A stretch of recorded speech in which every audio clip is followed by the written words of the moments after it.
사랑하는 형제자매 여러분, 오늘은 교회력으로 성령 강림절 후 10번째 주일이자 광복절 77주년을 기념하는 주일입니다. 오순절 성령 강림 사건을 통해 우리는 삼위일체이신 하나님의 실존을 알게 되었습니다. 우리는 예수님께서 아버지 하나님께 구하신 보혜사 성령님을 통해 예수님을 구주로 고백할 뿐만 아니라 진리의 영이신 성령님을 통해 하나님께 예배할 수 있습니다. 이제 우리의 마음과 뜻을 다하여 영과 진리로 주님의 이름을 찬양하며 예배합시다. 아멘. 전능하신 아버지여, 주의 능력 주시고 우리 맘에 임하셔서 떠나가지 마소서. 주께 영광 항상 돌려 천사처럼 섬기며 주의 사랑 영영토록 찬송하게 하소서.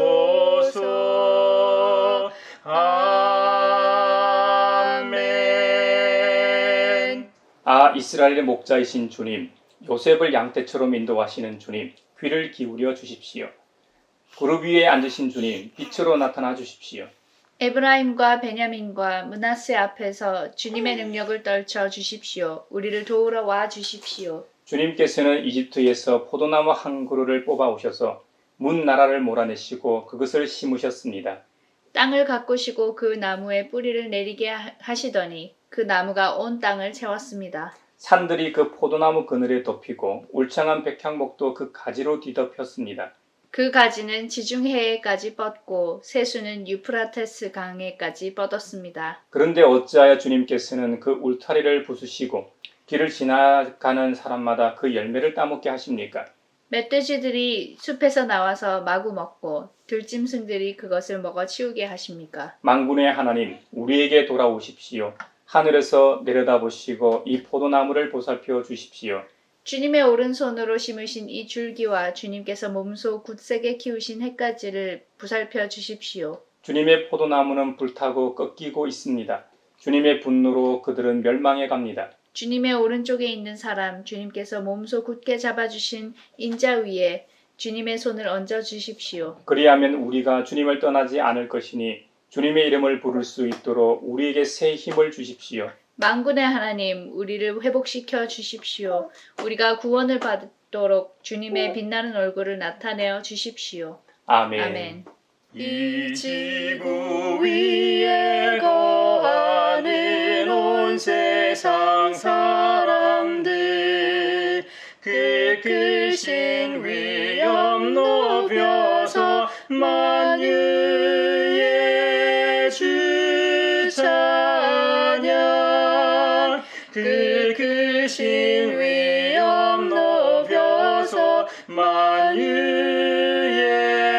주 찬양. 아멘. 자비롭고 은혜로우시며 노하기를 더디하고 한결같은 사랑과 진실이 풍성하신 하나님께서는 우리의 악과 허물과 죄를 용서하신다고 하셨습니다. 이제 그 말씀을 의지하여 우리 죄를 고백하오니 주님께서 저에게 은총을 베푸시는 것이 사실이면 우리의 악과 우리의 죄를 용서해 주시고 모든 불의에서 우리를 깨끗하게 해주시고 우리를 주님의 소유로 삼아 주시옵소서. 주여, 주 예수여, 저를 기억해 주소서. 주여, 주 예수여, 당신 나라 임하실 때. 주여, 주 예수여, 저를 기억해 주소서. 주여, 주 예수여, 당신 나라 임하실 때.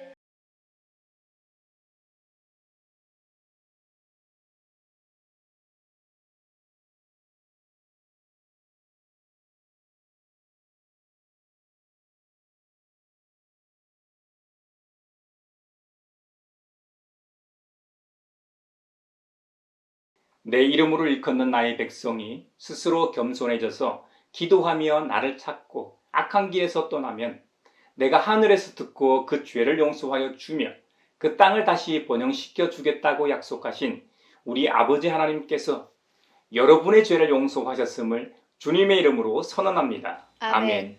찬미하여라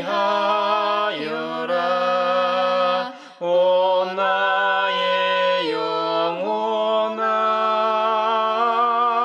찬미하여라 거룩한 주 이름. 오늘 우리에게 주신 구약의 말씀은 이사야서 5장 1절에서 7절입니다. 하나님의 말씀을 경청하십시오. 내가 사랑하는 이에게 노래를 해주겠네. 그가 가꾸는 포도원을 노래하겠네. 내가 사랑하는 사람은 기름진 언덕에서 포도원을 가꾸고 있네. 땅을 일구고 돌을 골라내고 아주 좋은 포도나무를 심었네. 그 한가운데 망대를 세우고 거기에 포도주 짜는 곳도 파놓고 좋은 포도가 맺기를 기다렸는데 열린 것이라고는 들포도뿐이었다네. 예루살렘 주민아 유다 사람들아 이제 너희는 나와 나의 포도원 사이에서 한번 판단해 보아라. 내가 나의 포도원을 가꾸면서 빠뜨린 것이 무엇이냐? 내가 하지 않은 일이라도 있느냐? 나는 좋은 포도가 맺기를 기다렸는데 어찌하여 들포도가 열렸느냐? 이제 내가 내 포도원에 무슨 일을 하려는지를 너희에게 말하겠다. 울타리를 걷어치워서 그 밭을 못쓰게 만들고 담을 허물어서 아무나 그 밭을 짓밟게 하겠다. 내가 그 밭을 황무지로 만들겠다. 가지치기도 못하게 하고 북주기도 못하게 하여 찔레나무와 가시나무만 자라나게 하겠다. 내가 또한 구름에게 명하여 그 위에 비를 내리지 못하게 하겠다. 이스라엘은 만군의 하나님의 포도원이고 유다 백성은 주님께서 심으신 포도나무다. 주님께서는 그들이 선한 일 하기를 기대하셨는데 보이는 것은 살육뿐이다.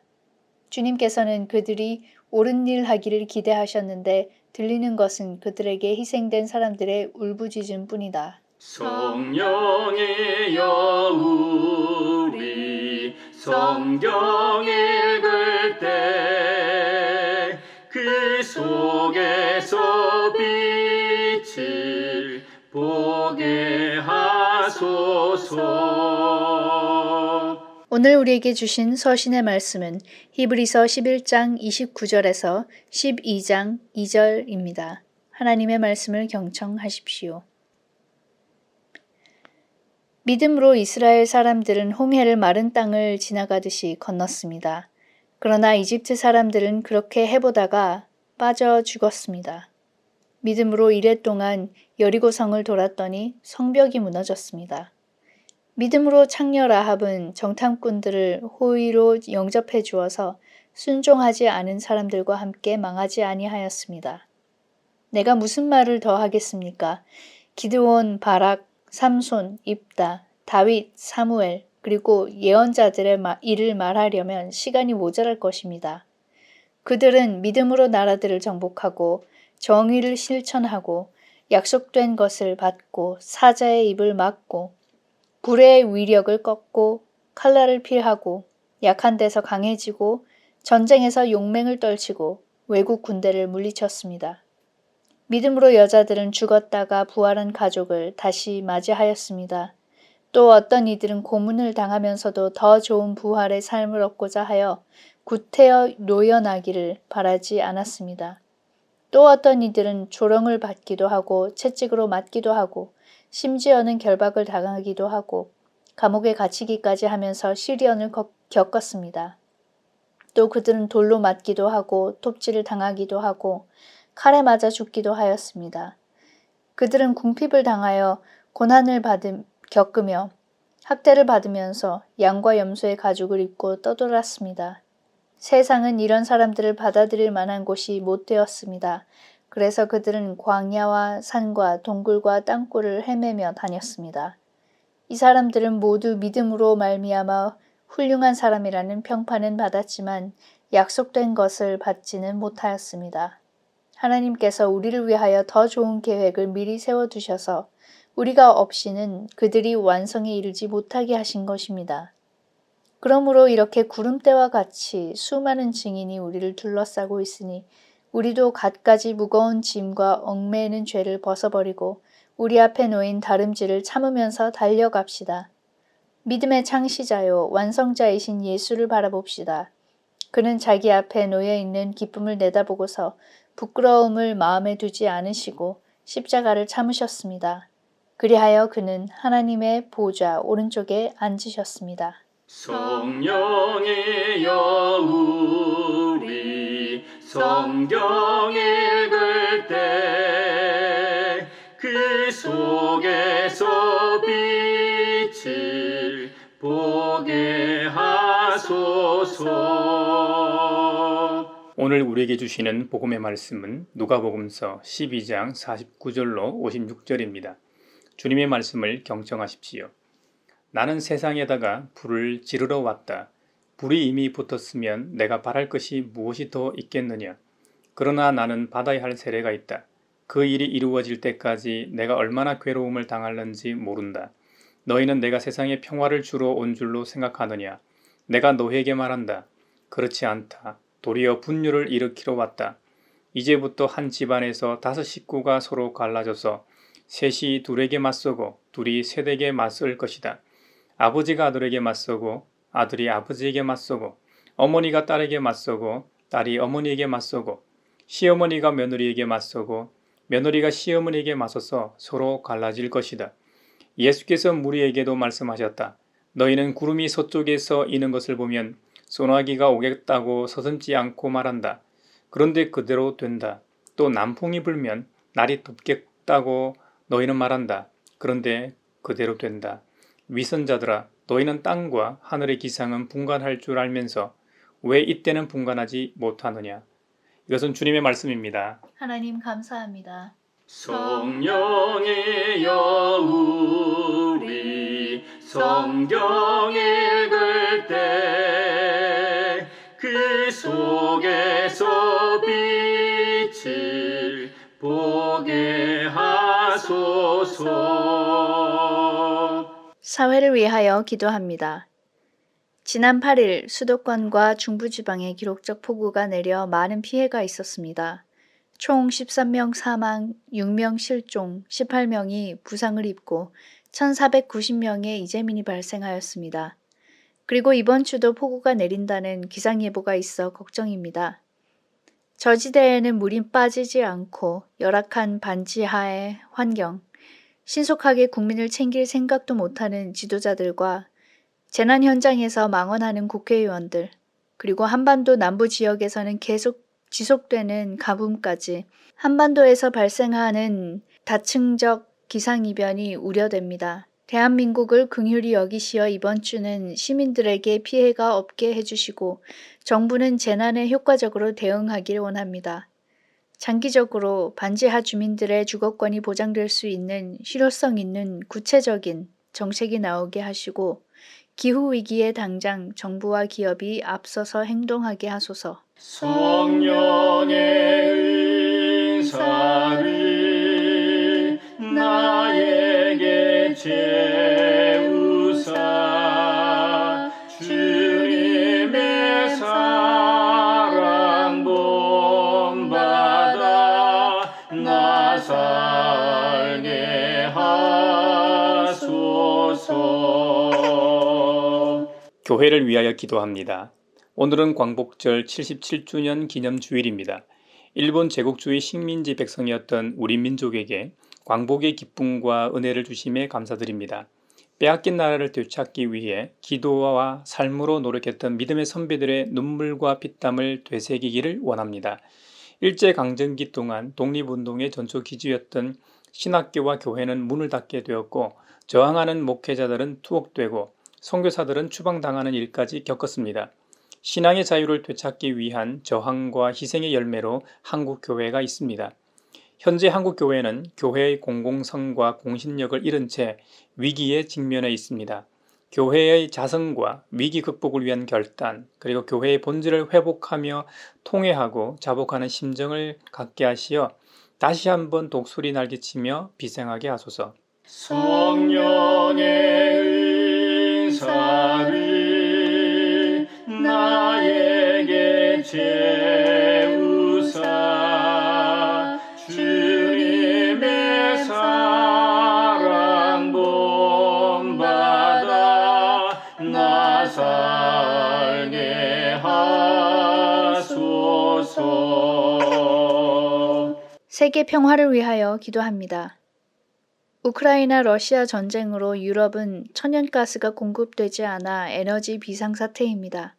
그래서 스페인에서는 에어컨을 27도 이하로 낮출 수 없고 독일에서는 신호등과 공공명소의 조명도 끄고 네덜란드에서는 샤워 5분 이하로 끝내기 캠페인을 하고 있습니다. 전쟁이 지속되고 러시아가 가스를 완전히 끊으면 이번 겨울에 에너지 대란이 더욱 심각할 것이라 예상됩니다. 그럼 한국과 아시아 국가들과 전 세계의 개발도상국도 도미노 효과로 에너지와 다른 자원 공급의 위기, 그에 따른 물가 상승도 있을 수 있습니다.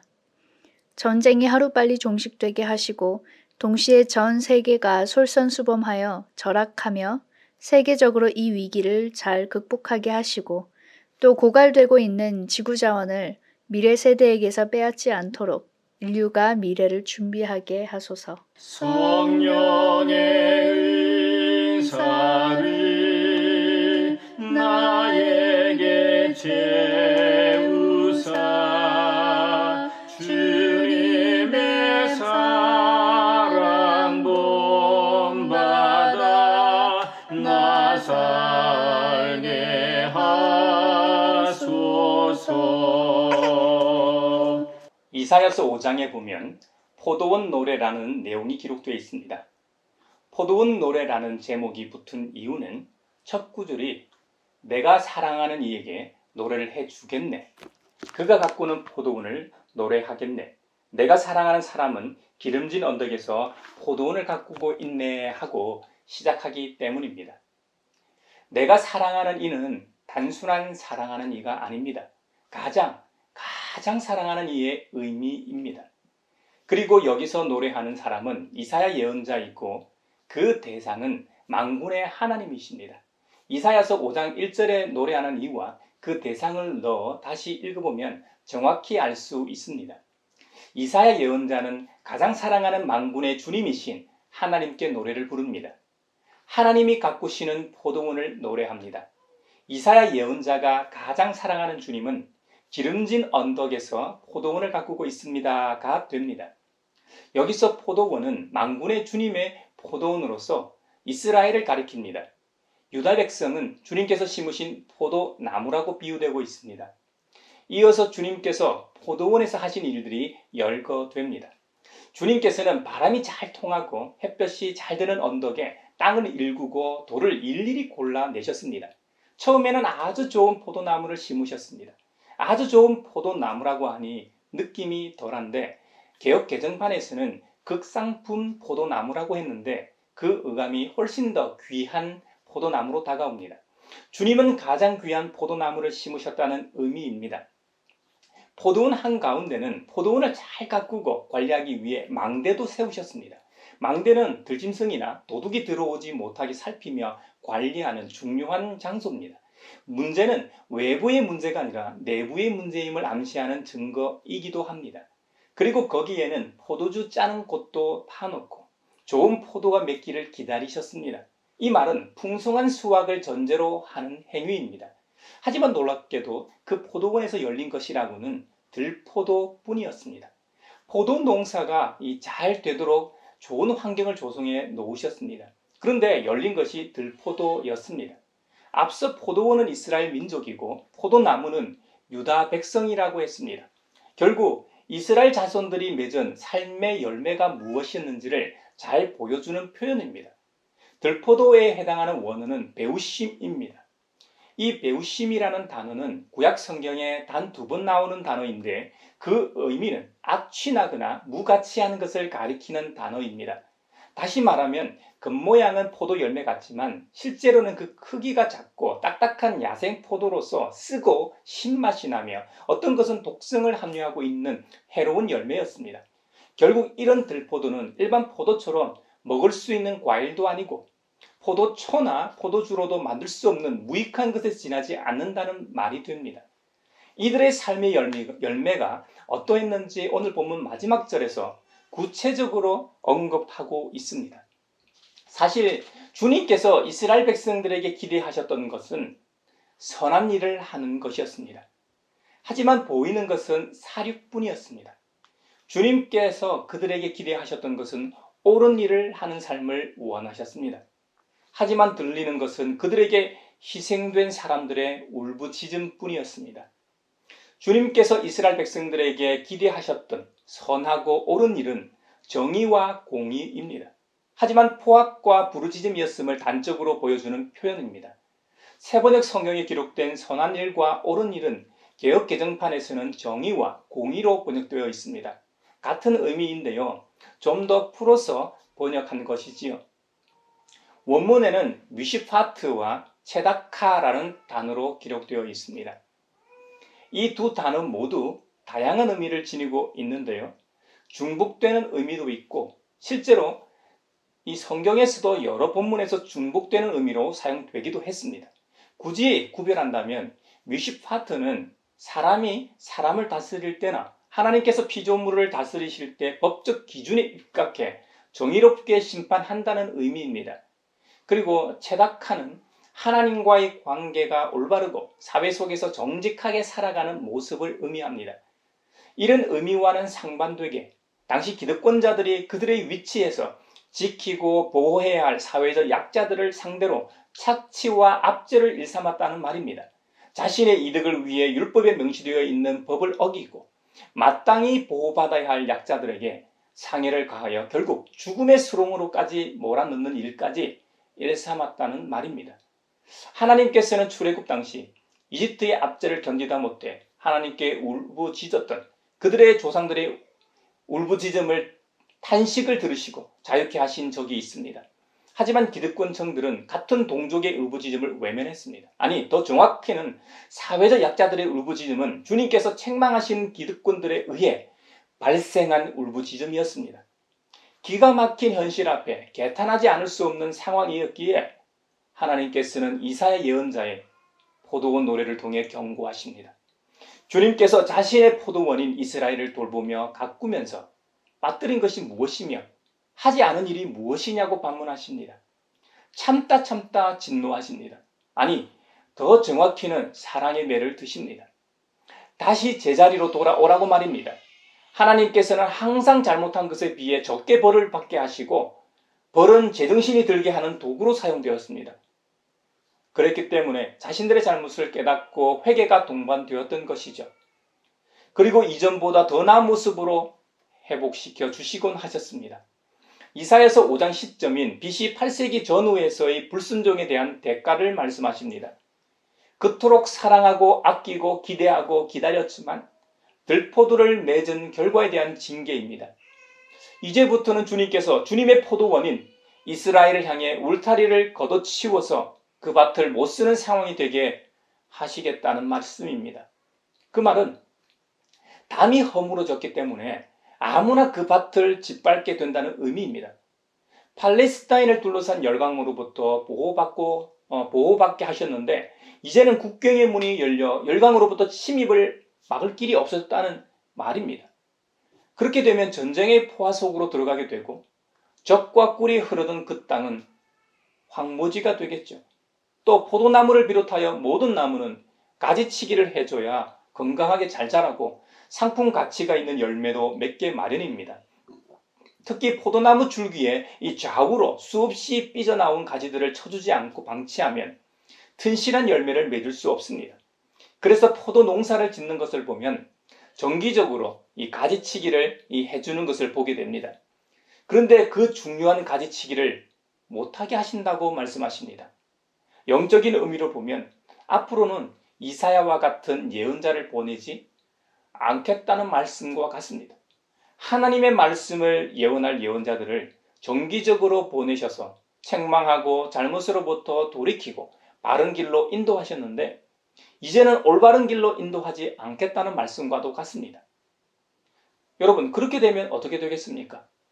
그들에게 좋은 말만 해주는 거짓 예언자들이 들끓게 되고 거짓 예언자들을 따라 근거 없는 희망을 품고 살다 결국에는 망하게 되는 것이죠.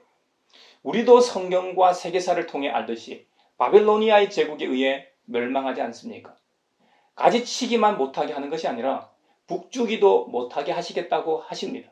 북주기는 식물의 뿌리를 흙으로 덮어주는 것을 말합니다. 흔히 배토하는 것을 의미합니다. 나무를 심으면 묘목이 뿌리를 잘 내리도록 흙을 덮어주는 작업을 하게 되죠. 바로 그것을 말합니다. 나무 키우는 것을 업으로 하는 사람은 보통 1년에 서너 번은 북주기 작업을 한다고 합니다.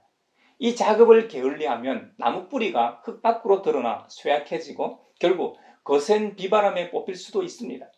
영적으로는 하나님께서 더 이상 관심을 가지고 관리하고 보호하지 않으시고 방치하시겠다는 의미입니다. 그 결과 이스라엘은 배반한 대가를 치르게 되지 않습니까? 이게 끝이 아닙니다.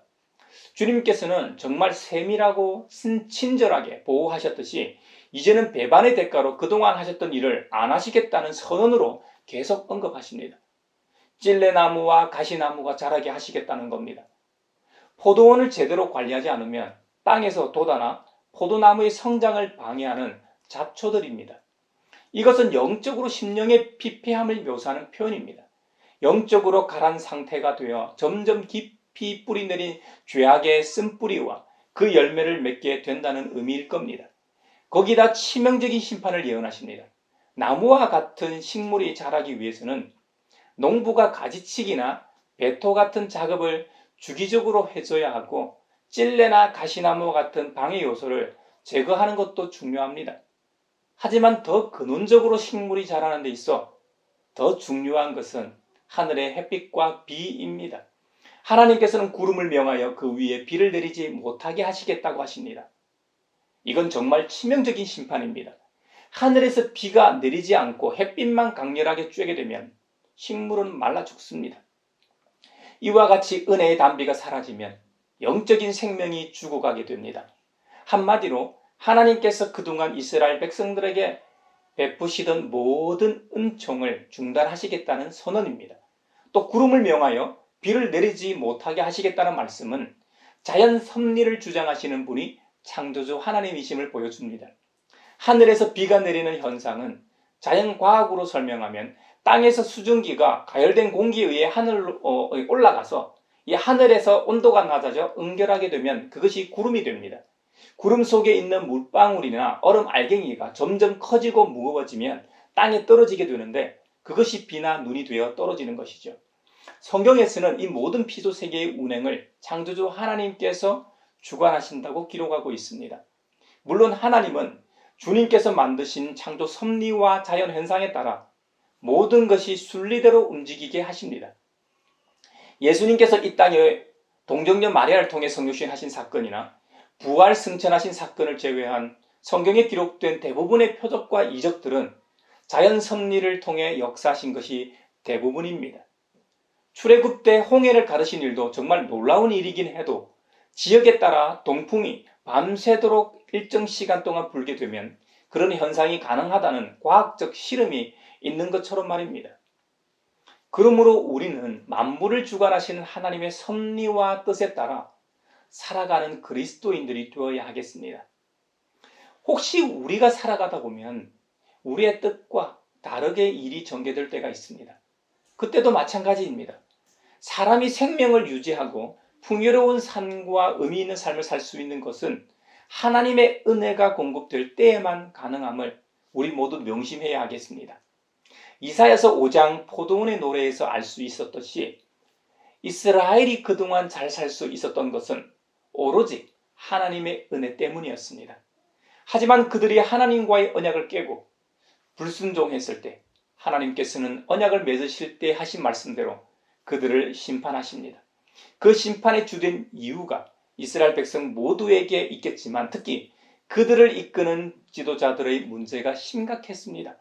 그들은 율법에도 규정하고 있는 사회적 약자를 보호하기는커녕 그의 사회적 약자들을 사지로 내몰았습니다. 그들의 피의 울부짖음이 하늘에 닿았던 것이죠. 모세 오경에서도 판결하는 자들은 뇌물을 받지 말라고 하셨습니다. 뇌물은 사람의 눈을 멀게 하고 의로운 자의 말을 왜곡한다고 하셨습니다. 그 말은 뇌물은 사람을 외모로 보게 한다는 말도 됩니다. 신명기 16장 19절에 보면 공정한 재판에 대한 율법이 기록되어 있습니다. 당신들은 재판에서 공정성을 잃어서도 안 되고 사람의 얼굴을 보아주어서도 안 되며 재판관이 뇌물을 받아서도 안 됩니다. 뇌물은 지혜 있는 사람의 눈을 어둡게 하고 죄 없는 사람을 죄인으로 만듭니다 하고 경고합니다. 혹 여러분 중에 이런 위치에 있는 분이 있다면 항상 조심하십시오. 항상 깨어 말씀 앞에 하나님 앞에 겸손하시기 바랍니다.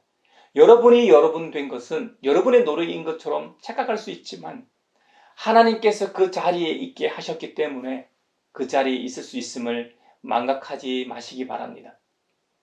이사야 선지자가 예언했던 것처럼 이런 현상이 종말에도 나타난다고 누가복음서에도 기록하고 있습니다. 누가복음서 12장 끝부분에는 종말론적으로 주님의 재림에 대한 교훈이 기록되어 있습니다. 그래서 다른 복음서에 비해 주님께서 재림주로 오실 때는 평화를 주러 오시는 것이 아니라 세상에 불을 지르러 왔고 분열을 일으키러 왔다고 기록하십니다. 주님의 복음으로 인해 이 세상에는 믿는 자와 믿지 않는 자의 대립이 불가피함을 보여줍니다. 이 진리에 대한 자세가 결국 인간의 모든 문제에 대한 판단 기준이 될 것임을 비유로 말씀하십니다. 한 가정에서조차 복음으로 인해 분쟁이 발생하게 된다는 것입니다. 한 집안에서 5 식구가 서로 갈라져서 셋이 둘에게 맞서고 둘이 셋에게 맞선다는 것이죠. 아버지가 아들에게 맞서고 아들이 아버지에게 맞서고 어머니가 딸에게 맞서고 딸이 어머니에게 또 맞선다는 겁니다. 시어머니가 며느리에게 맞서고 며느리가 시어머니에게 맞서서 서로 갈라질 것이라는 겁니다. 여러분 상상만 해도 마음이 불편하고 끔찍합니다. 이런 일이 발생하면 안 되죠. 믿음의 사람이 원인이 돼서 대립하고 갈라지는 일이 발생하기도 합니다만 대부분은 믿음 없는 사람 때문에 이런 일이 발생합니다. 영적으로 본 뒤 우리의 원수 마귀는 믿음의 사람을 싫어합니다. 우리 주님이 세상에 오신 이유는 불화와 반목, 대립을 위해 오신 것이 아닙니다. 세상적으로는 평화를 선포하고 하나님과 하나 되게 하시기 위해서 오셨습니다. 하지만 영적으로는 마귀의 일과 그들을 멸하러 오셨기 때문에 그들을 따르는 무리나 그들의 입장에서는 대적할 수밖에 없죠. 그래서 대립과 갈등이 필연적일 수밖에 없다는 교훈입니다. 그래서 믿음의 사람을 향해 비난과 시련이 따르게 돼 있습니다. 그래서 히브리서 11장 믿음장에서 기록해 놓았지만 믿음 때문에 온갖 시련과 고난을 당하지만 믿음의 사람은 믿음으로 모든 것을 견디고 이긴다고 하는 것입니다. 사랑하는 형제자매 여러분, 주님께서는 하나님의 심판이 얼마나 엄중한가에 대해 경고하십니다. 하루라도 빨리 복음을 받아들이고 하나님과 화목할 것을 성경은 우리에게 가르칩니다. 그러나 세상 사람들은 세상 일만 추구하며 살아갑니다. 그래서 주님께서는 전도의 미련한 방법으로 우리를 먼저 구원하셨고 또 전도의 미련한 방법으로 믿는 자들을 구원하시길 원하시는 것입니다. 하나님은 영이시기 때문에 눈으로 볼 수 없기 때문에 주님의 백성인 우리를 통해 자신을 투영하시기 원하십니다. 히브리서 11장에는 하나님을 자신의 삶을 통해 투영한 믿음의 사람들에 관한 이야기가 나옵니다. 지난 시간에 이어 우리는 계속해서 믿음장을 보고 있습니다. 이집트 노예로 살고 있던 이스라엘 사람들이 어떻게 출애굽에서 홍해를 건넜습니까? 히브리서 11장에 의하면 이스라엘 백성들은 믿음으로 홍해를 마른 땅을 지나가듯 건너갔다고 합니다. 믿음이 없었던 이집트 사람들은 이스라엘 사람들을 따라 홍해로 들어갔지만 믿음이 없었기 때문에 그만 빠져 죽었다고 기록하고 있습니다. 좋은 예가 예수님의 제자 중의 제자인 베드로일 겁니다. 물 위로 걸어오시는 주님을 보고 베드로가 용기를 내어 자신도 물 위를 걷게 해달라고 주님께 부탁드렸습니다. 예수님께서 물 위로 걸어오라고 하셨습니다. 처음에는 이 베드로는 주님을 바라보고 배 위에서 물 위로 첫 걸음을 내딛었습니다. 신기하게도 물에 빠지지 않았습니다. 그래서 조심스럽지만 용기를 내서 걸었습니다. 정말 물 위를 걷고 있는 자신을 발견하니 얼마나 신이 났겠습니까? 하지만 물 위를 걷게 되니 주님만 바라보지 않고 좌우를 돌아보게 되고 위아래도 보게 되었습니다. 발 아래를 내려다보니 깊은 물이 보였습니다. 그만 겁이 났고 베드로는 물에 빠지고 말았습니다. 그렇게 수영 잘하는 어부였지만 그 순간 당황해서 그런지 주님께 살려달라고까지 했습니다. 여러분, 이것은 믿음의 문제입니다. 믿음은 주님을 바라보며 물 위를 걸었을 때에는 기적처럼 물 위를 걸었습니다. 하지만 물이 무서워 믿음이 사라졌을 때는 그만 물속으로 빠지고 말았습니다. 여러분, 주님은 그 자리에 똑같이 계셨습니다. 문제는 나의 믿음이었습니다. 주님은 마태복음 28장 끝절처럼 우리와 항상 함께 계시겠다고 하셨습니다. 그렇다면 문제는 우리의 믿음입니다. 믿음이 우리를 살리기도 하고 죽이기도 한다는 말입니다. 우리의 신앙 여정이 은혜롭게 나아가는 것도 믿음의 문제라는 말입니다. 우리 주님은 중요한 사건이 있을 때마다 제자들에게 왜 너희에게 믿음이 없느냐고 꾸짖곤 하셨습니다. 우리에게 겨자씨만한 믿음만 있어도 산을 옮길 수 있다고까지만 하셨습니다. 그러고 보면 우리의 믿음이라는 것이 겨자씨만한 것도 못 된다는 말입니다. 그러니 믿음 생활 잘한다고 자랑할 것도 없습니다. 항상 겸손으로 우리의 이 허리를 동여매야 하겠습니다. 그래야 복음을 직접적으로 전하다 조롱과 멸시를 당해도 그리스도인이라는 이유만으로 비난을 받을 때도 이겨낼 수 있습니다. 사실 믿음이 없다면 왜 우리가 매 주일마다 함께 모여 순수에 따라 눈에 보이지도 않으시는 하나님을 예배할까요? 적어도 하나님을 예배하는 사람은 믿음의 눈으로 살아계신 하나님을 보기 때문입니다. 우리의 문제를 해결해 주시리라는 믿음 때문에 기도하는 것입니다. 사랑하는 형제자매 여러분, 혹시 이 세상을 살아가다 힘든 일이나 견디기 어려운 일을 만나시면 운동 경기장에 서 있다고 생각하십시오. 사실 우리의 인생이 정말 이와 같습니다. 축구 경기장이나 육상 트랙에서 경기 중이라고 한번 상상해 보십시오. 홈 경기장에서 뛰는 선수는 어웨이 경기장에서 뛰는 선수보다 더 힘을 내게 됩니다. 홈그라운드의 이점이 이것이죠. 히브리서 12장 1절에서는 구름대와 같이 수많은 증인이 우리를 둘러싸고 우리를 향해 응원하고 있다고 합니다. 그러므로 우리도 갖가지 무거운 짐과 얽매이는 죄를 벗어버리고 우리 앞에 놓인 믿음의 다름질을 참으면서 달려가자고 격려합니다. 그래야지 이사야에서 경고하고 있는 것처럼 삶의 열매를 맺을 수 있는 것입니다. 우리는 우리 믿음의 인생의 꼬림점이 예수님을 바라보기만 하면 됩니다. 앞서 설명했던 것처럼 베드로는 예수님을 바라보고 물 위를 걸었을 때 기적의 주인공이 됐지만 예수님에게서 다른 곳으로 시선을 돌렸을 때 그만 빠지고 말았습니다. 그러므로 우리도 믿음의 창시자요 완성자이신 예수님만 바라보고 살아가는 우리 모두가 되길 바랍니다.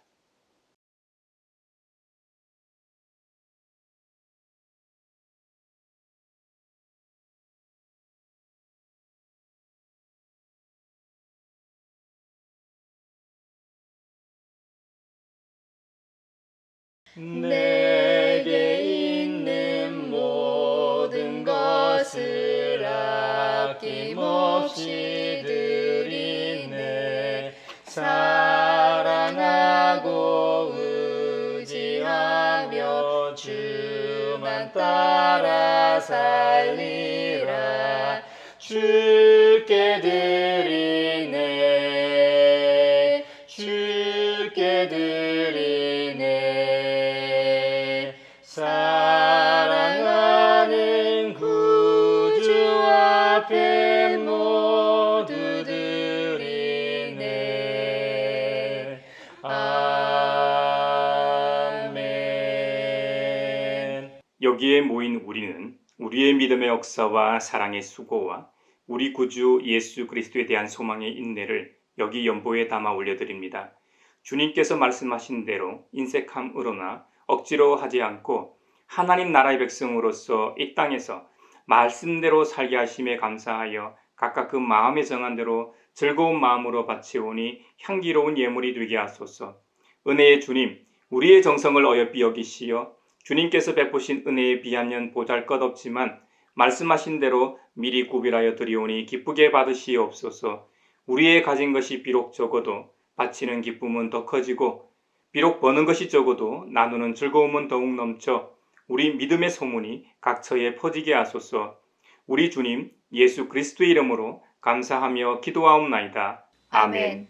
갈보리 그 언덕에서 깊은 샘이 터지고 하늘 문이 다 열리며 그의 자비 넘치네. 물결치는 주의 사랑 한없이 쏟아지고 하늘나라 평화 정의 죄악 세상 적시네.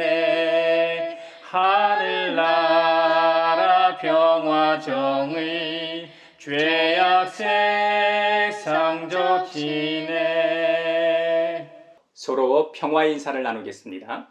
주님의 평화를 빕니다. 주님의 평화를 빈다 얘들아. 주님의 평화가 여러분과 함께 하시길 바랍니다. 이제 축도하겠습니다.